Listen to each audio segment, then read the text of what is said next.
আসসালামু আলাইকুম বন্ধুরা, আজকে আসছি আমাদের পাশের দেশ ইন্ডিয়ার সুন্দর একটা রাজপ্রাসাদে। খুব নান্দনিক ডিজাইনে এবং বিশাল জায়গার উপরে এই রাজপ্রাসাদটা।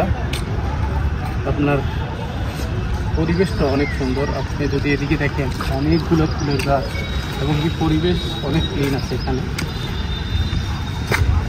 অনেক দর্শক আসছে, এখানে ফটো উঠাইতেছে, ইয়ে করতেছে। এখন যদি রাজা থাকতো কি বলতো জানেন? হে সিপাহি, ওদেরকে বন্দি কর, ওরা কেন আমার রাজপ্রাসাদে ঢুকছে। তো খুব সুন্দর নান্দনিক ডিজাইনের ভিতরে রাজা তার বসতি আসছে এখানে। তো ইন্ডিয়া আসলে এখানে ঘুরে যাবে সবাই। খুব সুন্দর একটা জায়গা। ওকে, থ্যাংক ইউ। এদিক থেকে ভিউটা দেখেন ভাই, এদিকে ওদিকে একটা পুকুর আছে, এদিকে একটা আছে। মিডলের যে গার্ডেনের যে ওনাদের যে সেট আপ অনেক সুন্দর, অনেক সুন্দর একটা আসলে হিউজ জায়গার উপরে কিন্তু এই ভবনটা বড় হয়েছে, অনেক সুন্দর। অবশ্যই আসলে এটা দেখে যাবেন। Thank you.